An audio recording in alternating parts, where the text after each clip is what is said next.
요한복음 5장 25절에서 29절까지 말씀을 합독합니다. 진실로 진실로 너희에게 이르노니 죽은 자들이 하나님의 아들의 음성을 들을 때가 오나니 곧 이때라. 듣는 자는 살아나리라. 아버지께서 자기 속에 생명이 있음 같이 아들에게도 생명을 주어 그 속에 있게 하셨고 또 인자됨으로 심판하는 권한을 주셨느니라. 이를 놀랍게 여기지 말라. 무덤 속에 있는 자가 다 그의 음성을 들을 때가 오나니 선한 일을 행한 자는 생명의 부활로 악한 일을 행한 자는 심판의 부활로 나오리라. 아멘. 오늘 어떤 부활을 준비하는가 이런 제목으로 말씀을 나누겠습니다. 먼저 25절 다 같이 읽습니다. 진실로 진실로 너희에게 이르노니 죽은 자들이 하나님의 아들의 음성을 들을 때가 오나니 곧 이때라. 듣는 자는 살아나리라. 죽은 자가 다시 살아나는 것을 부활이라고 합니다. 네, 오늘 주님께서 뭐라 그러시냐면 죽은 자가 하나님 아들의 음성을 듣게 되면 살아난다는 것입니다. 그러니까 부활이라는 것은 절대로 우연히 일어날 수가 없는 일입니다. 죽은 것은 다시 살 수 없습니다. 그런데 이 부활이 어떻게 일어나느냐? 하나님의 아들의 음성이 들려지면 다시 살아난다는 것입니다. 부활에는 두 가지가 있어요. 죽은 영이 살아나는 영적 부활이 있습니다. 그러니까 우리 사람은 영과 육이 있잖아요. 이 영도 살고 죽거든요. 죽은 영이 살아나는 영적 부활. 그 다음에 죽은 몸이 다시 살아나는 육적 부활. 이 두 가지가 있어요. 그런데 이 죽은 영이 하나님 아들의 음성을 들으면 산 영이 되는 것입니다. 또 죽은 몸도 하나님의 아들의 음성을 들을 때 산 몸으로 부활하는 것입니다. 이것이 성경이 얘기하는 부활입니다. 그런데 영적 부활이 먼저 일어나고 그 다음에 육적 부활이 따라옵니다. 그러고 나서 이제 완전한 부활이 다 이루어진 후에 하나님의 심판이 집행되는 것입니다. 그러니까 죽은 자가 살죠. 그러면 거기서 끝나는 게 아니라 이제 부활 이후에는 심판이 있습니다. 그러니까 하나님이 영적인 상태에 있는 어떤 그 존재를 심판하는 게 아니라 먼저 부활시킵니다. 그래서 성경에 보면 의인의 부활이 있고 악인의 부활이 있거든요. 구원받은 자도 부활하고 구원 못 받은 자도 부활합니다. 그래서 부활을 이룬 후에 그 다음에 보좌 앞에서 하나님의 심판을 받고 그 심판이 집행되는 거죠. 그래서 구원받은 자는 영생으로 또 구원받지 못한 자는 영벌로 들어가게 될 것이다. 그것입니다. 죽은 자의 특징은 뭘까요? 죽은 자는 반응이 없다는 거죠. 그게 죽은 자의 특징. 어떤 사람이 이렇게 누워 있어요. 자는 것일 수도 있고 죽은 것일 수도 있잖아요. 어떻게 알 수 있어요? 바늘로 푹 찔러보면 알아요. 바늘로 찔러도 아무 반응이 없으면 그건 죽은 겁니다. 죽었기 때문에 반응이 없죠. 근데 육체만 그런 게 아니라 영적으로도 마찬가지예요. 영이 죽은 사람은 반응이 없습니다. 하나님 말씀이 검이잖아요. 검. 근데 그 말씀이 들려도 아무 반응이 없는 사람. 그 왜 그럴까요? 하나님 말씀은 뭐예요? 생명이거든요. 내가 너희에게 이르는 말이 곧 영이요 생명이라 예수님 그랬잖아요. 그러니까 예수님 말씀이 들려지면 사는 거예요. 그런데 하나님 말씀이 들어가도 어떤 사람은 아무 반응이 없어요. 왜 그래요? 영이 죽어 있기 때문에 이제 그렇다는 거죠. 하나님 말씀을 전에도 반응이 없고 성경을 읽어줘도 아무 반응이 없는 사람도 있는 것입니다. 네, 만약에 신앙이 있는 어떤 사람이 어느 순간부터 하나님 말씀을 들어도 아무 느낌이 없다. 이게 우리의 문제일 수도 있죠. 옛날에는 그러지 않았는데 요즘 들어와서 하나님 말씀 설교를 들어도 아무 느낌이 없고 그냥 졸리기만 하고, 성경도 펼쳐서 한 페이지도 안 되는데 벌써 졸려요. 전혀 한 구절도 마음속에 들어오질 않아요. 여러분 왜 그럴까요? 지금 내 영이 혼수 상태라. 건강하지 않은 혼수 상태, 코마 상태라 그러죠. 그런 상태에 우리가 있는 거예요. 완전히 죽은 것도 아니지만 산 게 아닌 거예요. 코마 상태. 그러면 하나님 말씀이 들어와도 반응이 없습니다.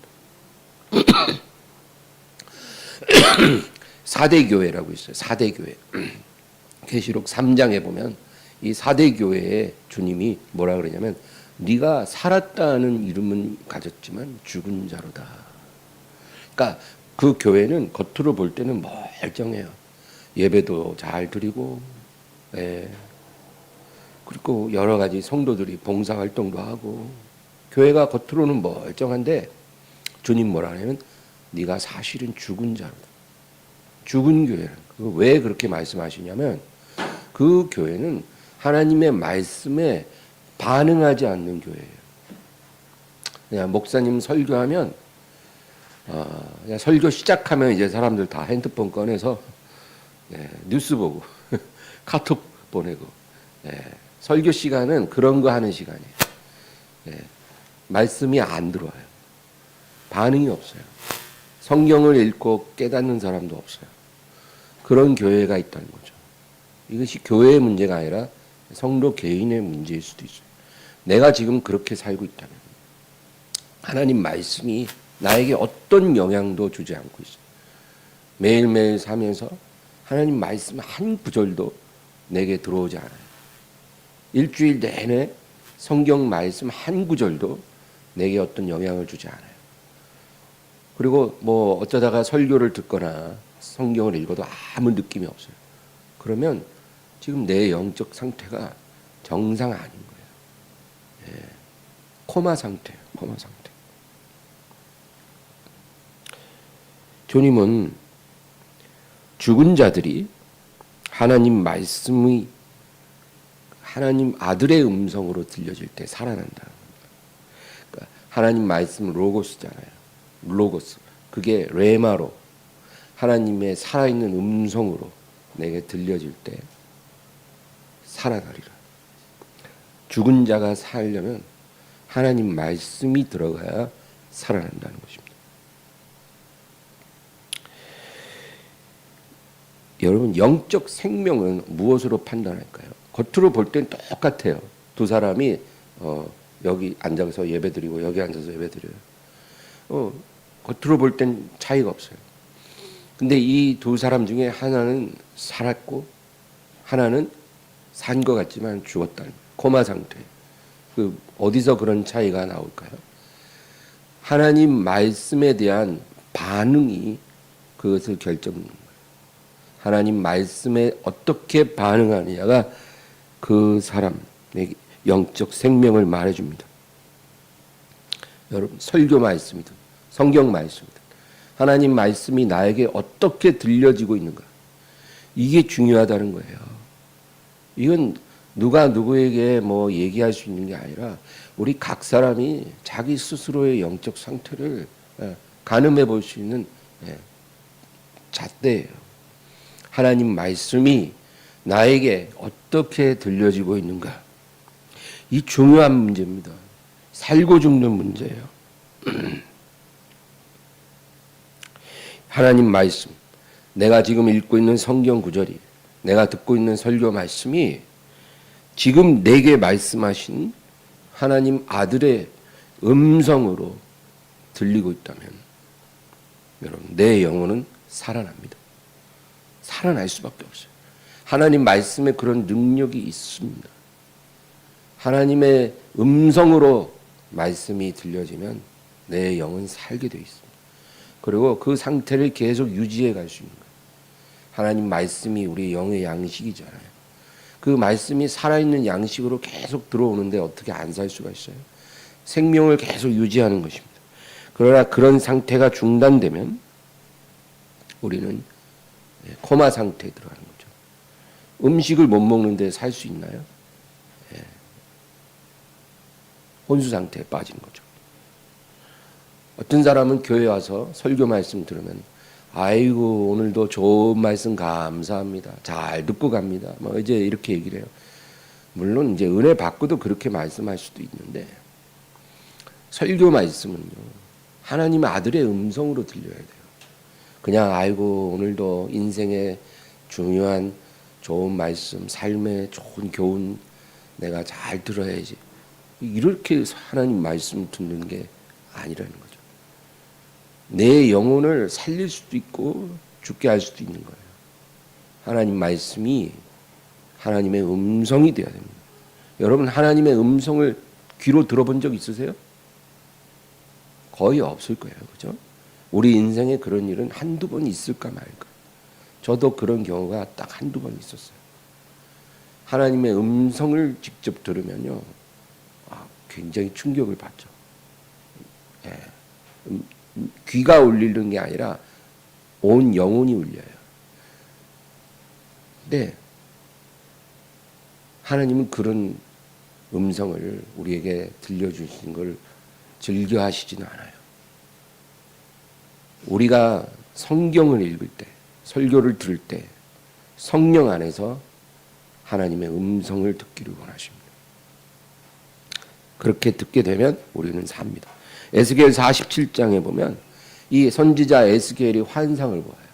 근데 어떤 환상이냐? 성전의 문지방에서 물이 흘러나와요. 성전 문지방에서 흘러나오는 물이 이제 처음엔 발목까지 차다 나중에는 무릎까지 그 다음에 허리까지 찹니다. 순식간에 이제 헤엄쳐야 되는 강물이 되고 그 다음 나중에는 사람이 능히 건너지 못할 강이 되었더라. 그렇게 말해요. 성전에서 흘러나온 물이 엄청난 강물로 흘러가는 거예요. 그리고 나서 뭐라 그러냐면 우리 47장 9절에서 11절 보겠습니다. 이 강물이 이르는 곳마다 번성하는 모든 생물이 살고 또 고기가 심히 많으리니 이 물이 흘러 들어가므로 바닷물이 되살아나겠고 이 강이 이르는 각처의 모든 것이 살 것이며 또 이 강가에 어부가 설 것이니 에네글라임까지 금을 치는 곳이 될 것이라. 그 고기가 각기 종류를 따라 큰 바다의 고기같이 심히 많으려니와 그 진펄과 갯벌은 되살아나지 못하고 소금 땅이 될 것이며. 여러분 성전에서 흘러나오는 강물이요 흘러갈 때 모든 것이 살아나. 모든 죽은 것이 살아나. 심지어는 죽은 바다도 살아난다. 이건 완전히 생명수 강이죠. 이것은 하나님의 말씀을 의미합니다. 하나님의 말씀이 흘러가는 곳에 죽은 것이 사는 역사가 일어난다는 말씀이에요. 그런데 여기서 우리가 눈여겨봐야 될 게 11절. 그 진펄과 갯벌은 되살아나지 못하고 소금 땅이 되리라.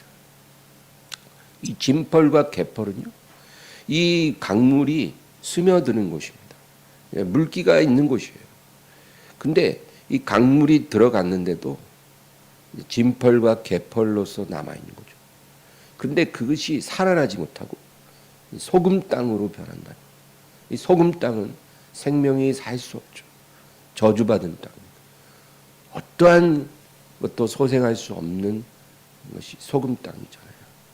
그러니까 그 모든 죽은 것을 살아나게 하는 그 강물 그 옆에 있는 그 진펄과 갯벌이 소금 땅이 된다고 성경이 말씀하잖아요. 모든 것이 살아나도 다 사는 게 아닙니다. 그 가운데는 소금 땅이 되어버리는 그런 영역도 있다는 것입니다. 이게 우리에게 말해주는 것은 하나님의 말씀이 흘러 들어가면 어떤 죽은 영혼도 살지만 살지 못하는 영도 있다는 거예요. 말씀을 받았어도. 그러니까 우리에게 교훈을 주는 거예요. 이런 비극도 일어날 수 있다. 죽은 자가 하나님의 말씀을 전혀 들을 수 없는 것도 불행한 일이죠.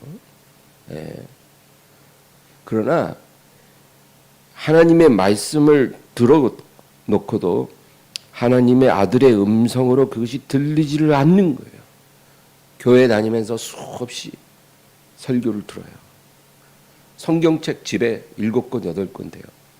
성경도 열심히 읽어봤어요. 성경 공부도 해봤어요. 그렇게 하나님 말씀을 수없이 가까이 했는데도 그 말씀이 하나님의 음성으로 내게 오질 않는 거예요. 그럼 어떻게 돼요? 못 삽니다. 못 살아요. 교회를 그렇게 다녔는데 이 사람의 영혼이 살지 못해요. 그러니까 어떻게 돼요? 소금 땅이 되는 거예요. 이런 일이 일어난다고 성경은 경고하고 있는 것입니다. 교회를 그렇게 오래 다녀도 여전히 성경은 너무나 이해하기 어려운 책이고 펼치면 5분 안에 졸음이 오는 아주 어떤 수면제보다도 강력한 효과를 내는 그런 책이 성경책이고, 목사님 설교는 그렇게 많이 들어도 늘 따분한 연설로만 들리는 그런 사람도 있다는 거죠.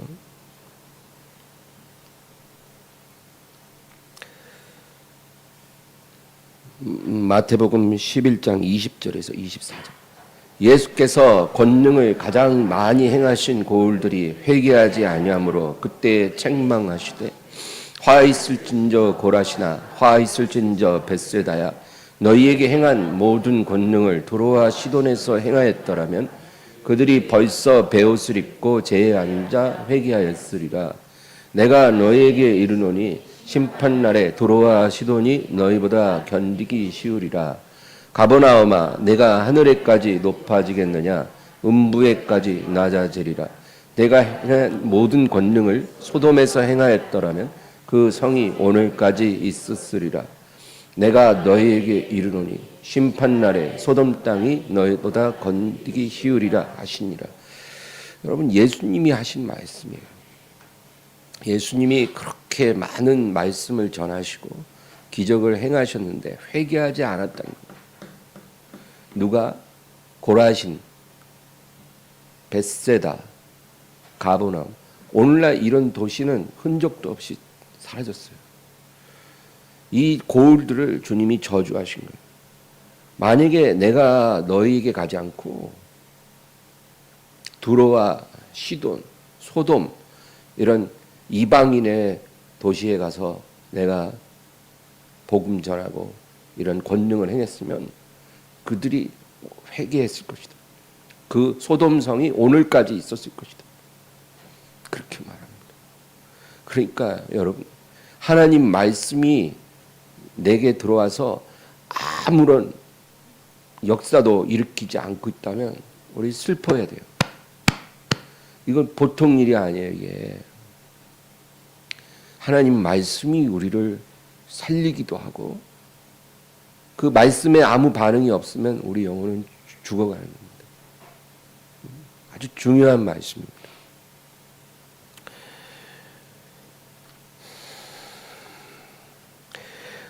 누군가에게 성경 말씀을 우리가 이렇게 카톡으로 보내주잖아요. 그건 참으로 좋은 일이에요. 성경 말씀을 이렇게 주위 사람들한테 보내주는 거 여러분 많이들 하십시오. 좋은 일이에요. 그런데 어떤 구절을 보내느냐나 그것도 생각을 해야 돼요. 그냥 뭐 구하라 얻을 것을 찾으라 찾을 것을, 이런 말씀은 믿음이 없는 사람도 다 좋아해요. 근데 그런 말씀보다는 예수님을 가리키는 성경 구절을 보내주는 게 좋습니다. 예수님을 가리키는 구절들 있잖아요. 하나님이 세상을 이처럼 사랑하사 독생자를 주셨으니 이는 저를 믿는 자마다 멸망치 않고 영생을 얻게 하려. 내가 곧 길이요 진리요 생명이니 나로 말미암지 않고는 아버지께 올 자가 없느니라. 나는 부활이요 생명이니 나를 믿는 자는 죽어도 살겠고 죽어서 나를 믿는 자는요 살아서 나를 믿는 자는 영원히 죽지 아니하여. 이런 말씀, 예수님을 가리키는 말씀을 보내주는 게 좋습니다. 왜 그러냐? 예수님이 모든 것을 여는 맞는 키이기 때문입니다. 우리가 지금 요한복음을 공부하잖아요. 평일날. 왜 제가 요한복음을 시작했냐면 요한복음이 우리에게 예수님을 가장 분명하게 보여줄 수 있을 거라고 생각했기 때문이에요. 요한복음을 비롯해 신약 성경 전체가 가리키는 핵심 주제가 뭔지 아세요? 예수 그리스도가 모든 문제의 답이라는 겁니다. 이게 신약 성경이 관통하는 딱 한 문장으로 우리가 표현한다면 그거예요. 예수 그리스도가 네가 가진 모든 문제의 답이다. 이거를 깨닫기 위해서 우리가 성경을 읽는 거예요. 이거 깨닫기 위해서 우리가 교회 오는 거예요. 이거 깨닫지 못하면 교회 100번 다녀도 아무 일도 안 일어나요. 이거 깨달으면 모든 것이 다 변할 수 있어요. 이게 중요합니다. 네가 지금 어떤 문제를 갖고 있든지 예수 그리스도만이 그 문제의 답이고 다른 답은 없다는 거예요. 그게 성경이 우리에게 시종일관 외치는 메시지예요. 예수님이 너의 답이다. 어떤 사람이 죄책감에 눌려서 괴로워요. 여러분, 이 사람이 이 죄책감에서 자유로우려면 어떻게 해야 될까요? 뭐 착한 일 많이 하면 될까요? 내가 과거에 나쁜 일 많이 했으니까 이제 착한 일을 그 이상 많이 하리라. 그러면 그것이 사라질까요? 그것이 답 아닙니다. 그거는 인간의 답이에요. 예수님이 진정한 답이에요. 우리의 모든 죄를 가지고 십자가 앞에 나아가는 거예요. 예수님이 왜 죽었는지 깨닫고 예수님의 그 십자가의 은혜를 내가 믿고 받아들이는 게 그게 답이에요. 어떤 사람은 삶의 무의미와 공허감으로 너무 괴로워하는 사람이 있어요. 살긴 사는데 의미가 없다는 거예요. 그런데 그 사람에게 뭐가 답일까요? 뭐 취미 활동을 하다, 뭐 자전거를 타봐, 저기 볼링장에 가봐, 뭔가 해봐 새롭게. 그런 게 답일까요? 그거 답 아닙니다. 그런 거 아무리 해도 인생의 무의미를 해결할 수 없어요. 뭐가 답입니까? 예수님 만나야 돼요. 예수님 만나서 그분과 서로 그분을 사랑하고 그분의 사랑을 받고 그분과 동행하는 것을 깨달아야 돼요. 그 삶의 그 행복을 깨닫는 그게 답이에요. 그게 답이에요. 그거 깨달으면 그 무의미가 사라집니다. 우리를 힘들게 하는 질병의 문제, 물질의 문제, 가정의 문제 그런 문제들이 있잖아요, 다. 근데 그것이 채워지면 해결될까요? 여러분, 몸이 아픈 사람이 그 아픈 거 나으면 해결될까요? 좀 있으면 또 다른데 또 아파요. 계속 아파요. 물질, 지금 당장 어려운 거 해결되면 다 해결된 거예요. 좀 있으면 또 물질 문제 또 생겨요. 인간관계 문제, 그것도 마찬가지예요. 그 문제를 그걸로 채워서는 해결할 수 없다고 그러는 거죠. 예수님이 보호하다. 예수님이 영원한 보배다. 예수님을 내가 얻음으로 이 모든 것이 채워질 수 있다는 것을 깨닫는 거예요. 이게 굉장히 무슨 추상적인 말 같지만 그렇지 않습니다. 미래에 대한 두려움과 공포, 죽음의 공포에 눌린 자들, 그 사람에게 답이 예수님입니다. 이 진리가 믿어지고 깨달아지고 우리 입술로 고백하고 이 진리를 내 삶에 적용하기 시작하면 여러분 놀라운 일이 일어납니다. 이게 답이에요. 이게 어떤 문제든지 이게 답이에요. 완전한 답이에요. 이게 깨달아져야 돼요. 이게 믿어져야 돼요. 그래서 내가 입술로 고백하고 선포하고 내 삶에, 내 실제적인 삶에 그거를 적용할 때 놀라운 일이 일어납니다. 이전에 우리가 한 번도 경험해 보지 않은 그런 담대함과 평안을 주십니다. 늘 두려워하는 사람인데 담대함과 평안을 주십니다. 한 번도 경험해 보지 않은 빛을 하나님이 보게 해 주십니다. 삶의 퀄리티가 달라집니다. 여러분, 우리가 좋은 차를 타고 다니고 좋은 옷을 입는다고 해서 그 삶의 퀄리티가 달라집니까? 그거는 그냥 환경을 바꾼 것뿐이에요. 환경이 달라진다고 삶이 달라지는 건 아니에요. 사람이 달라져야 삶의 퀄리티가 달라지는 거거든요. 근데 사람이 달라지는 거는 이 세상이 갖고 있지 않은 능력이에요. 그 능력은 하늘에서부터 오는 거예요. 예수님을 우리가 만나고 예수님이 내 인생의 모든 답이라는 것을 우리가 깨닫고 그거를 선포하고 적용하면 사람이 달라지고 우리 삶의 퀄리티가 바뀐다는 것입니다. 우리가 교회에 오는 목적이 바로 그것입니다.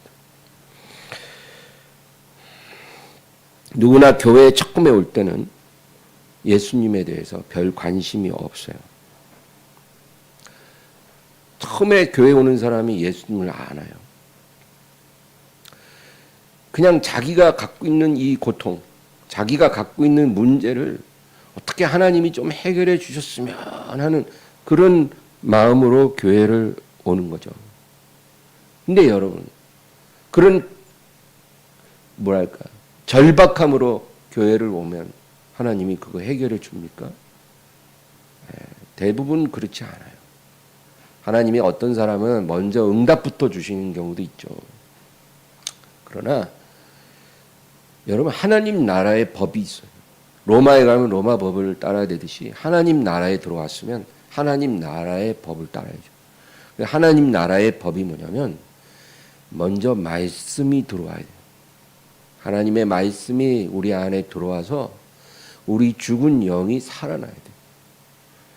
그리고 나서 우리의 모든 주변이 변화를 일으키기 시작하는 겁니다. 우리 영이 먼저 사는 일이 일어나야 되는 것입니다. 그리고 예수님이 보여야 돼요. 예수님이 보여. 예수님이 내 삶의 유일한 해답이라는 걸 우리가 깨달아야 돼요. 그리고 우리 주님과 동행하는 법을 배우면 그때부터 하나님께서 죽은 것이 살아나게 하는 모든 역사를 일으키시는 것입니다. 내 영이 먼저 살죠.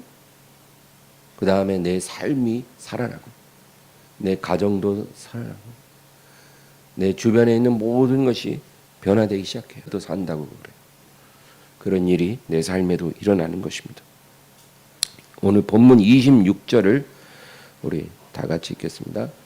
아버지께서 자기 속에 생명이 있음 같이 아들에게도 생명을 주어 그 속에 있게 하셨고, 예. 아버지와 아들 안에 생명이 있다. 그렇게 성경이 말씀합니다. 이 생명은 만물에 생명을 부여하는 그 능력을 말합니다. 하나님만이 갖고 계신 능력이에요. 없는 것을 있게 하시고 죽은 것을 살아나게 하는 그 생명의 능력입니다. 우리 21절 한번 보겠습니다.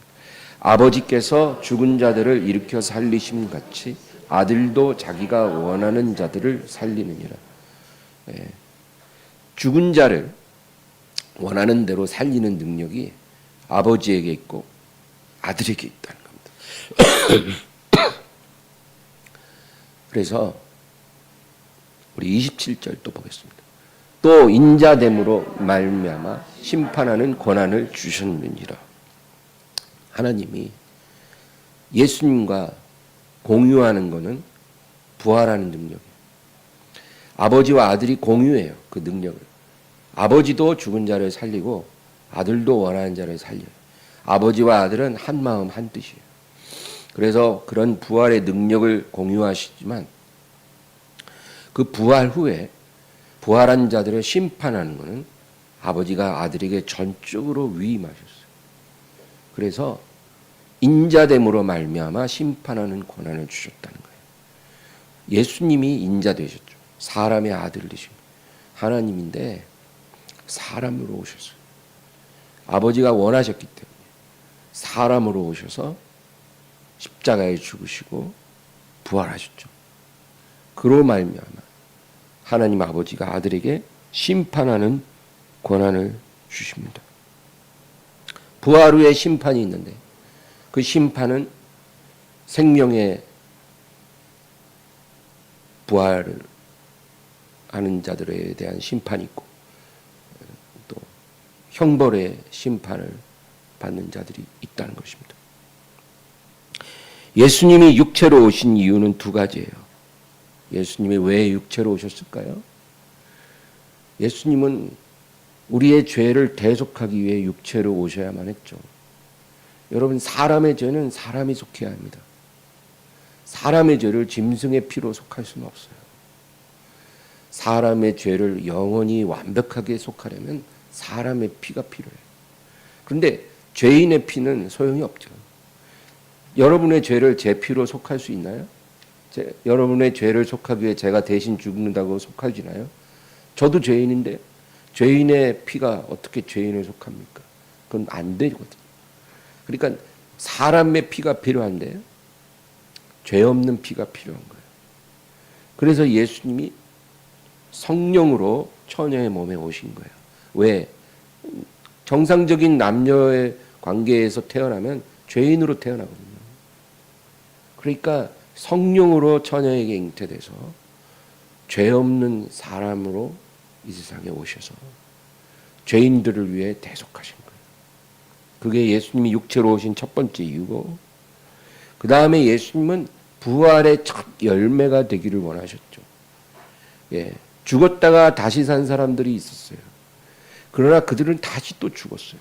그것은 참된 부활이 아니죠. 죽음에서 부활하면 영원히 살아야 진정한 부활이에요. 예수님은 그 영원한 부활의 첫 열매로 오신 거예요. 그리고 예수님을 믿는 모든 자들을 그 영원한 부활에 초대하시는 거예요.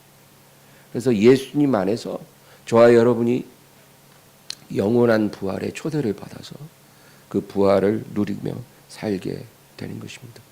예수님은 우리의 목자가 되시고 저 하늘에 어떤 구름 위에 계신 하나님으로서가 아니라 우리와 똑같은 사람이 되신 예수님이 우리의 목자가 되시고 우리의 왕이 되십니다. 여러분, 우리가 나중에 부활의 날에 예수님 만날 거잖아요.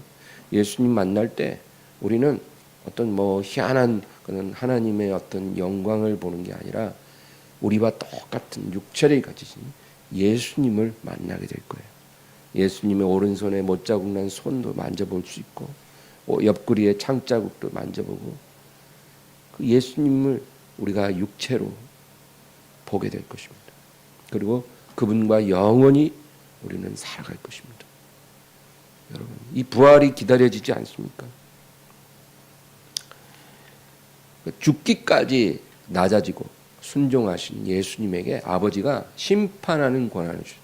여러분, 산자와 죽은 자를 심판하는 것은 놀라운 영광이죠. 이 세상에 그러한 영광이 또 어디 있겠습니까? 근데 그 영광을 죽기까지 낮아지신 예수님께 아버지가 허락해 주신 거죠. 이 중요합니다. No cross, no crown. 들어보셨죠? 십자가 없이 왕관도 없다. 십자가 없이 왕관 없다는 거예요. 예수님에게만 적용되는 말이 아니라 예수를 믿고 그 길로 따라가는 우리에게도 똑같이 적용돼요.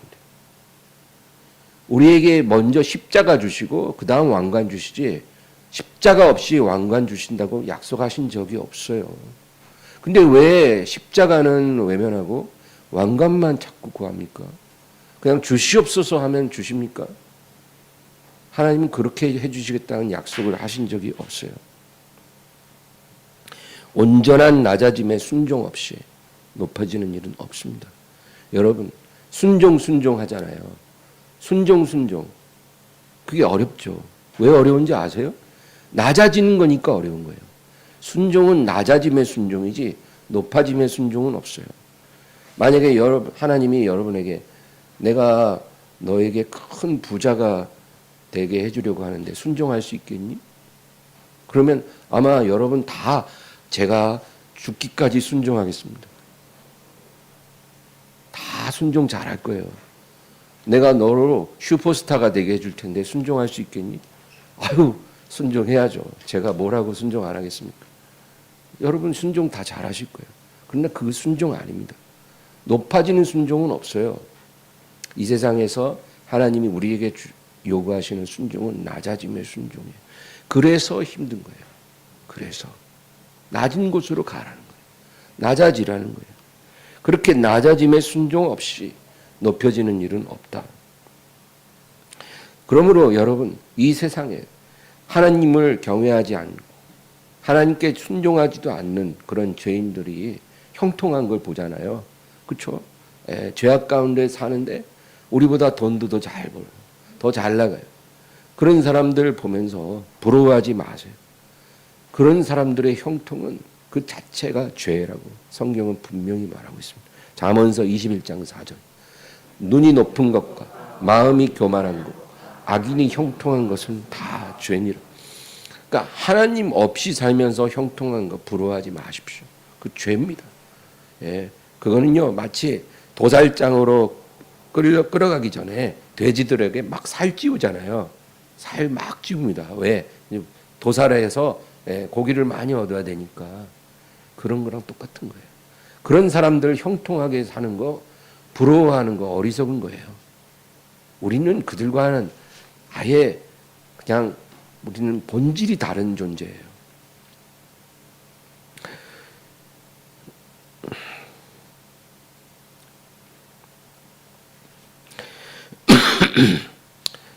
성경에 고린도전서 6장인가 보면 성도는요 세상을 심판하게 될 것이고 천사들도 심판하리라 그런 말씀이 있어요. 나중에 읽어보세요. 성도가 부활한 후에 세상을 심판합니다. 예수님만 심판하는 게 아니라 우리도 세상을 심판하는 자리에 있게 되고 그리고 천사들도 우리가 심판해요. 어마어마하죠? 근데 이런 권세를 누구에게 주시냐면 이 세상에 있는 동안 낮아짐에 순종한 사람들, 낮아짐의 순종에 견딘 사람들, 그 사람들에게 이러한 권세를 주십니다. 그러니까 여러분 이 세상에서 높아지기를 원하지 말고 하나님이 낮아지라고 하시면 그냥 낮아지세요. 이 세상에서 우리가 많이 낮아지고 순종하면 그 다가오는 세상 하나님 나라가 이루어질 때 우리가 하나님의 그 영광을 함께 하는 것입니다. 베드로전서 2장 20절. 죄가 있어 매를 맞고 참으면 무슨 칭찬이 있으리요. 그러나 선을 행함으로 고난을 받고 참으면 이는 하나님 앞에 아름다우니라. 예. 여러분 우리 인생에 다가오는 고난은 두 가지겠죠. 하나는 하나님께 거역하고 불순종하는 삶을 사니까 하나님이 때리는 거예요. 하나님께 매를 맞는 거예요. 그래서 낮아집니다. 하나님 앞에 매를 맞고 낮아집니다. 이런 사람은 뭐 하나님의 어떤 칭찬도 없죠. 어떤 보상도 없어요. 그냥 자기가 잘못됐기 때문에 하나님이 돌아오라고 매를 쳐가지고 낮추신 거죠. 우리가 이런 낮아짐을 당하면 안 되죠.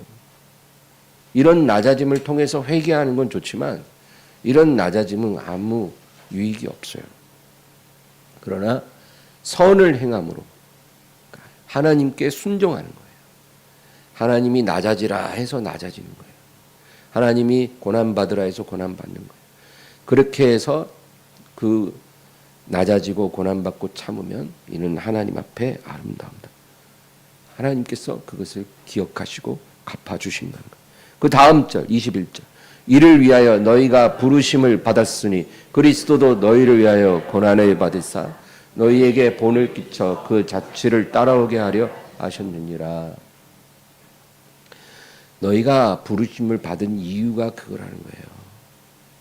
이 세상에서 낮아지라고 부르심 받은 거지 높아지라고 부르신 게 아니에요. 너희가 이 세상에서는 순종하는 그 길에서 낮아지라는 거예요. 그리스도도 너희를 위하여 고난을 받으사 너희에게 본을 끼쳐 그 자취를 따라오게 하려 하셨느니라. 그러니까 하나님의 자녀는요, 이런 말씀을 통해 진리를 깨닫고 하나님이 나를 낮추시고 순종하게 하시는구나. 그러면서 우리 삶의 고난을 하나님께 영광 돌리는 일로 승화시켜야 돼요. 왜? 그것에는 반드시 하나님의 보상이 있기 때문에. 그리고 실제로 하나님은 이 땅에서도 상당 부분 보상을 또 해주셔요. 이 땅에서도. 그리고 주님 나라가 이루어질 때 어마어마한 상급을 우리에게 허락해 주신 거예요. 우리가 그거 바라보고 사는 존재지, 하나님이 우리를 순종으로 부르실 때는 순종하지 않다가 무슨 문제만 생기면 하나님 좀 도와달라고, 해결해달라고 이렇게 떼쓰고 매달리고 이런 어린아이 같은 신앙은 이제 졸업해야 돼요. 교회 다니는 사람 100명 중에 80명 이상은 이런 어린아이 신앙으로 평생을 살다 가요. 여러분도 그러고 싶으세요? 이제 그렇게 살지 말아야 됩니다. 우리가 열매라고 말하는 것에 대해서 우리가 나누려고 합니다. 여러분, 열매는 뭘까요? 성경에 열매라는 말 많이 나오거든요. 열매는 우리가 부활한 후에 주님 앞에 섰을 때 주님 앞에 내어 보일 수 있는 그것이 열매예요. 주님 앞에서 우리가 보여드릴 수 있는 거예요. 여러분, 우리는 구원을 받았죠. 우리가 받은 구원은 우리가 예수님을 믿고 하나님의 은혜로 받은 거예요. 그러니까 제가 받은 구원이나 여러분이 받은 구원이나 똑같은 구원이에요. 그렇게 우리가 은혜로 구원을 받았지만 우리가 주님 앞에서 부활한 후에 보여드릴 열매는 다 달라요.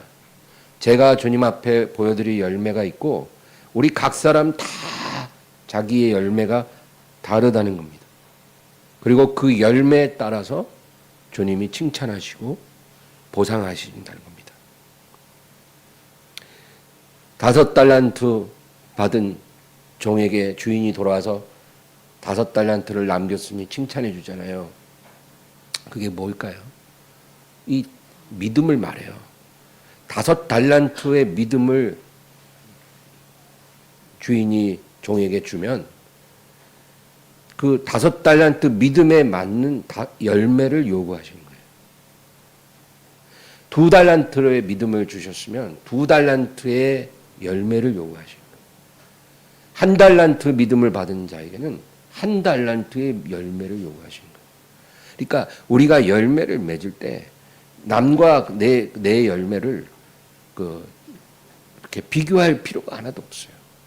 하나님이 우리에게 주신 믿음의 분량이 다 다르기 때문에 열매도 다 다른 거거든요. 그러니까 내가 얼마만큼의 믿음을 받았는지가 중요한 거죠. 그리고 그 믿음은 또 성장하는 속성이 있어요.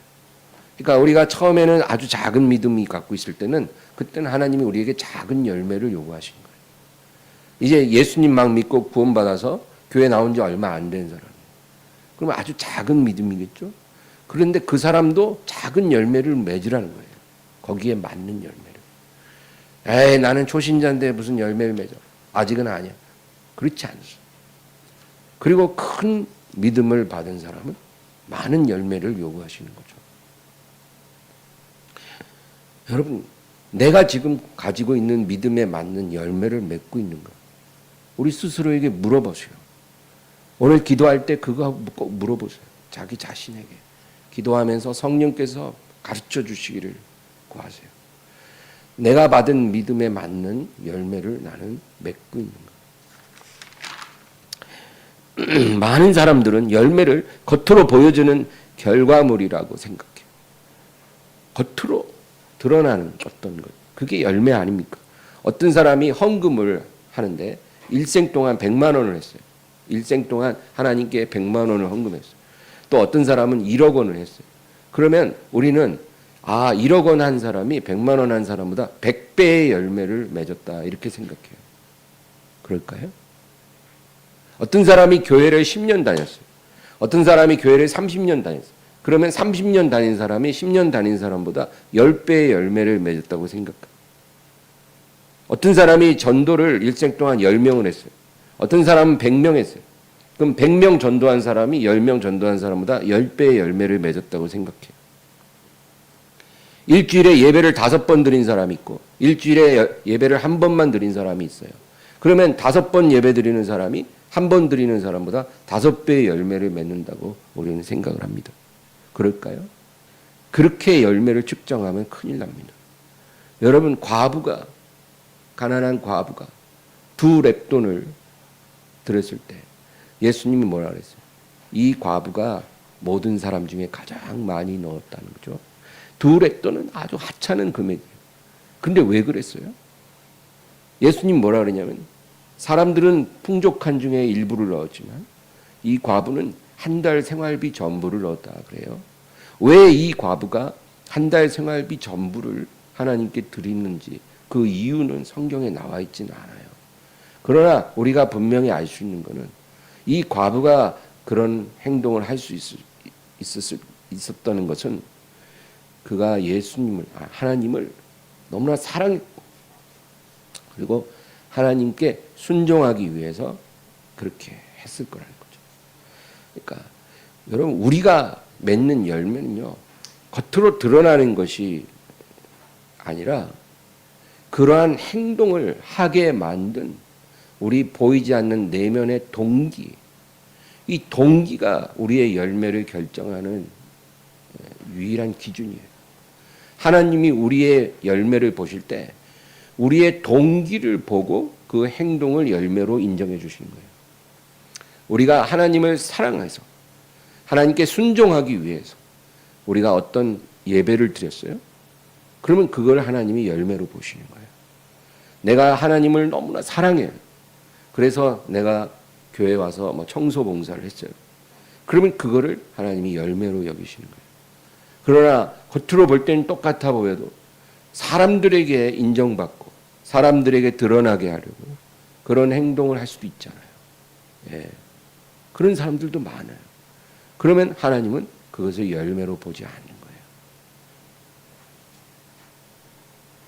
동기가 올바르지 않으면 열매가 될 수 없습니다. 그래서 교회는 사람들에게 무엇을 했냐 안 했냐를 추궁하는 걸 하지 말아야 합니다. 왜? 억지로 무엇을 하게 하는 것은 열매가 될 수 없거든요. 너 그거 왜 안 했어? 해. 이렇게 말해서 그 사람이 하면 그건 억지로 하잖아요. 그건 열매가 안 돼요, 그건. 그러니까 그렇게 교회가 사람들에게 요구하지 말아야 된다. 진정한 동기가 무엇인지 그것을 스스로 볼 수 있도록 돕는 것이 교회의 역할입니다. 하나님 나라는 언제나 양보다 질이 우선입니다. 질이 무너진 양은 아무 의미가 없어요. 양이 아니라 질이 우선이에요. 동기가 옳아야 그것의 결과도 가치가 있는 거예요. 28절 29절 본문 읽겠습니다. 이를 놀랍게 여기지 말라. 무덤 속에 있는 자가 다 그의 음성을 들을 때가 오나니 선한 일을 행한 자는 생명의 부활로 악한 일을 행한 자는 심판의 부활로 나오리라. 모든 죽은 자가 하나님 아들의 음성을 들을 때가 오나니 선한 일을 행한 자는 생명의 부활, 악한 일을 행한 자는 심판의 부활로 나오리라. 하나님의 기뻐하시는 열매를 많이 맺은 자가 생명의 부활을 맞이할 것입니다. 그러나 하나님이 기뻐하실 만한 열매가 없는 사람, 오로지 자기 자신만을 위해서 산 사람은 그날에 심판의 부활을 맞이하게 될 거예요. 여러분, 하나님 앞에 악한 인생이 뭔지 아세요? 하나님이 원하시는 열매가 하나도 없는 인생이 악한 인생이에요. 아유, 나는 사람들에게 해를 끼친 적은 없어. 그렇게 살아도 하나님께 보여드릴 열매가 하나도 없다면 그 악한 인생이에요. 이런 사람은 생명의 부활이 아니라 심판의 부활을 맞이합니다. 자살하는 사람들은 왜 자살할까요? 자살하면 이 모든 것이 끝난다고 생각하는 거예요. 정말 그럴까요? 천만에요. 자살하면요, 이 부활을 맞이해야 됩니다. 생명의 부활이 아니라 심판의 부활이겠죠. 그러고는 진정한 괴로움이 이제 영원히 시작되는 것입니다. 베드로후서 1장 2절 3절. 하나님과 우리 주 예수를 알므로 은혜와 평강이 너희에게 더욱 많을지어다. 그의 신기한 능력으로 생명과 경건에 속한 모든 것을 우리에게 주셨으니 이는 자기의 영광과 덕으로서 우리를 부르신 이를 알므로 말미암음이라.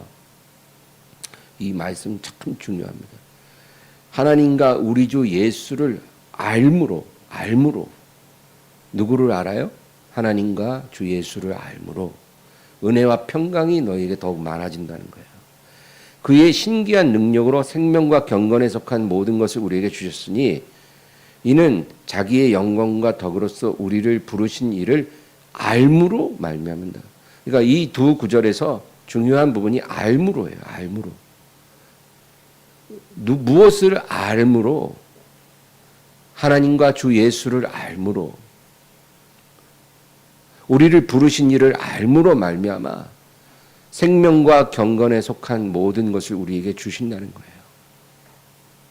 여러분, 우리가 교회에 와서 이렇게 예배드리고 기도하고 서로 이렇게 함께하는 이유가 뭡니까? 하나님을 알기 위해서예요. 예수님을 알아야 합니다. 예수님을 알아야 예수님이 어떤 분인지를 알아야 그분이 내 삶의 모든 문제, 고통의 진정한 열쇠라는 것, 해결자라는 것 우리가 깨닫는 거예요. 예수님이 누군지를 잘 모르니까 우리가 그분을 부르지 않는 거예요. 그분이 누군지를 알면 우리가 다른 거 구하지 않아요.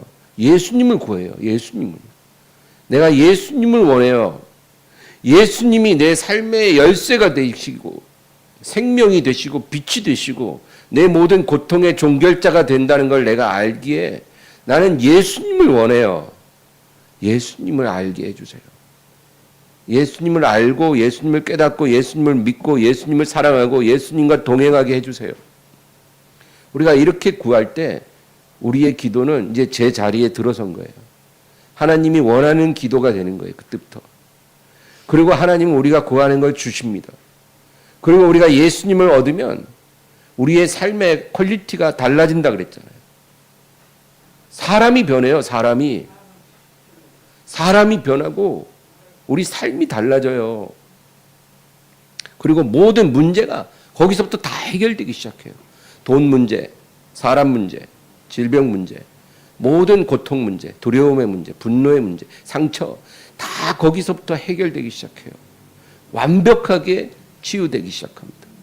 근데 그거를 모르면 일평생 계속 헛바퀴만 돌아요.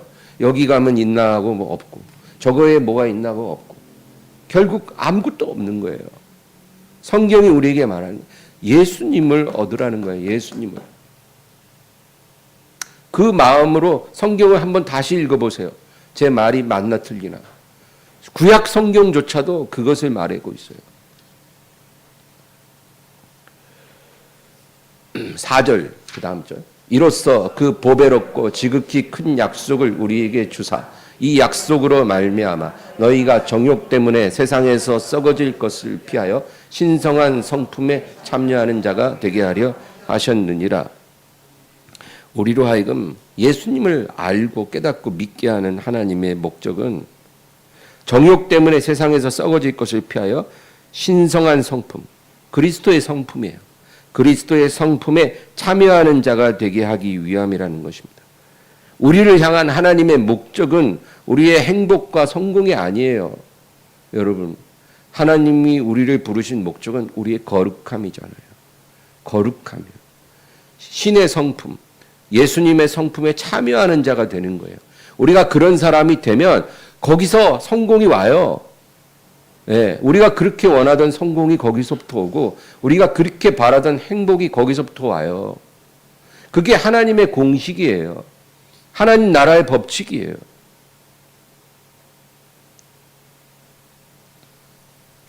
우리가 예수님을 통해서 거룩한 백성이 되면 모든 것이 그 통로를 통해서 우리에게 쏟아지는 것입니다.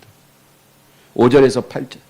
그러므로 너희가 더욱 힘써 너희 믿음의 덕의 지식의 절제를, 절제 인내를, 인내의 경건을, 경건의 형제 우애를, 형제 우애의 사랑을 더하라. 이런 것이 너희에게 있어 흡족한즉 너희로 우리 주 예수 그리스도를 알기에 게으르지 않고 열매 없는 자가 되지 않게 하려니와.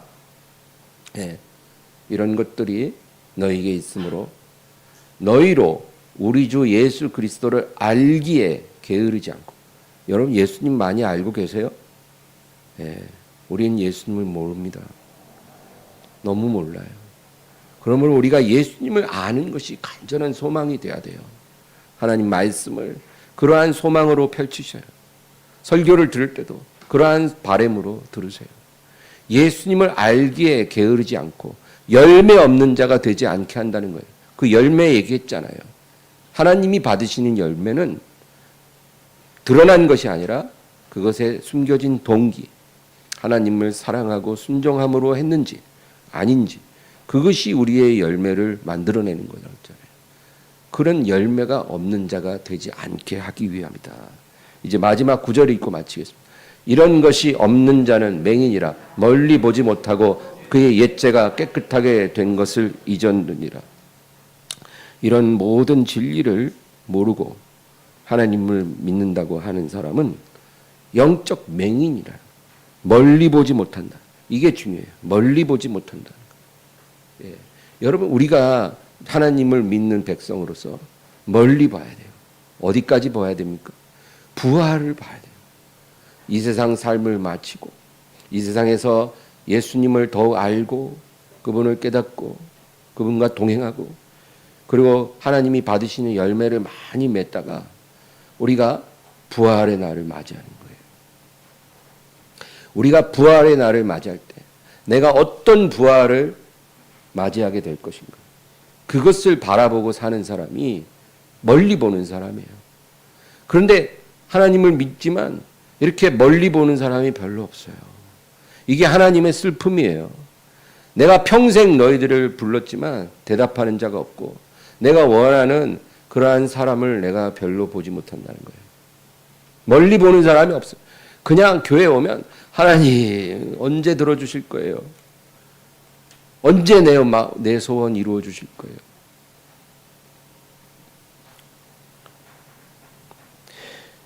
현실의 필요만을 위해 하나님을 찾고 사람들에게 보이기 위한 열심으로 교회 다니, 이런 사람이 되지 말고